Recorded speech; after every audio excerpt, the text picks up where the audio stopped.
Hi, my name's Barnaby Southgate. I'm a musical director, a composer and a musician.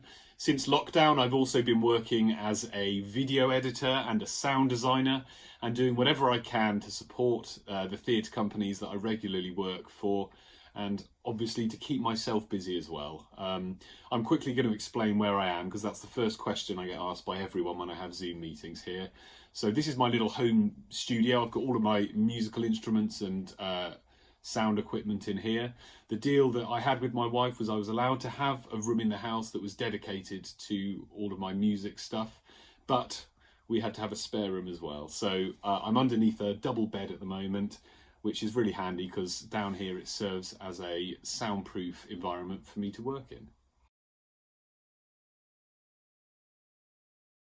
As a musical director, my job is to direct the music. So let's take The Eye of the Storm, for example. The show was a musical.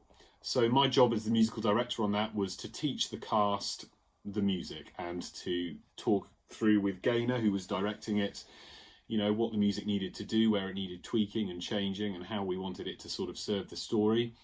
I also work as, or I did on this production anyway, work as an arranger. So that included taking the songs that were written for The Eye of the Storm by Amy Wadge and orchestrating them for the actor musicians in the company. So essentially that just means deciding which instruments we want, and you decide that based on the kind of musical aesthetic that you're aiming for. With The Eye of the Storm, we sort of had a country feel, so the instruments we looked into were banjos and double basses and acoustic guitars. When I was first sent the tracks for The Eye of the Storm, it was just Amy singing with an acoustic guitar. The end product was, a full band playing the songs. So you kind of get the freedom to use your imagination to make it sound however you like. And, you take a very basic version of the song initially and get to play with it and, make it as big or as small as you like.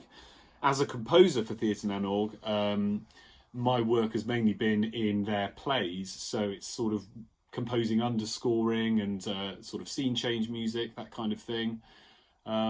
Which is also, it's great. I've also composed some songs for some of their more musical orientated shows. So yeah, that on the whole just involves liaising with the director over the sort of thing that's required musically, and again, having the freedom to be creative and come up with it.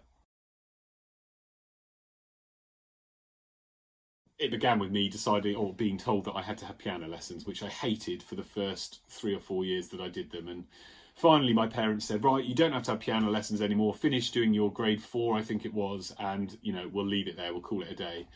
I should just say that the Matrix has now come onto my screens, as you can see. And then a few years later I learned to play Fatboy Slim Praise You on the piano, and suddenly I thought playing the piano was cool and I wanted to play it. So at that stage I decided, right, I want to be a professional pianist. So I then chose to have lessons. I chose to go through the grades and learn classical music, and I chose to practice rather than being told to do all these things, and it just made all the difference. And from there I just loved playing music. I loved music, so I kind of then decided I wanted to be a professional musician. As that went along, I then became interested in theatre as well. I started learning lots of music that, Gershwin, Cole Porter, some of the old musical theatre composers from the golden era of American musical theatre. So I got into musical theatre, I suppose, and from there found the actor musician course that Rose Bruford offer and applied for that, got into that and trained as an actor musician, and I've been working professionally since then.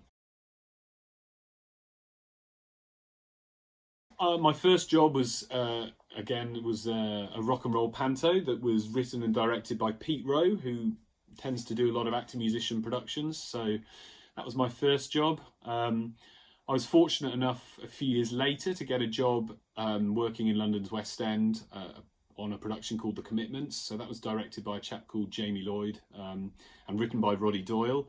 That was great. I really enjoyed that, and I did that for 2.5 years before, at the grand old age of 28, deciding to retire from the stage and focus more on working as a creative, as a composer and a musical director.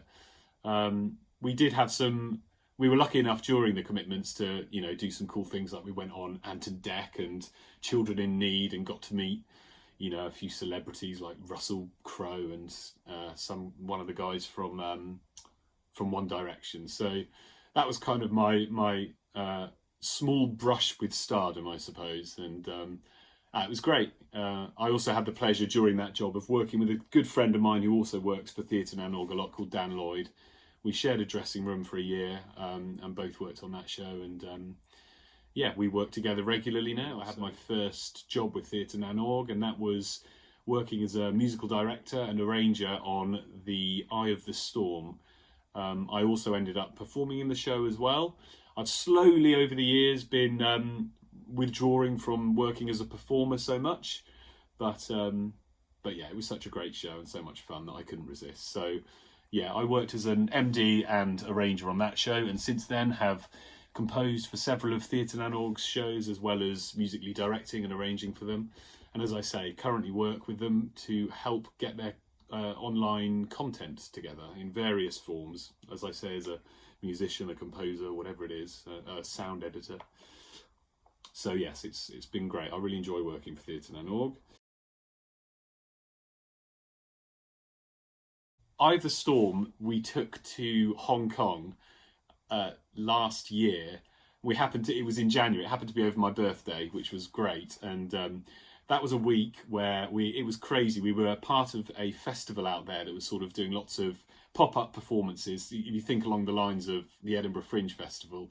So we did this kind of pop-up outdoor scaled down performance of the show in a kind of like underground bunker. It was crazy, but it was brilliant. And so that was I think we did, 2 performances a day for a week out there or something like that. And yeah, that was really, really great fun, being in a completely different country with a group of professionals that I love working with and that are, my mates as well as my, work colleagues. And it was great to take the show and perform it to a completely new audience as well, who'd never seen anything like it before. So yeah, that's probably one of the highlights in my head. Yeah.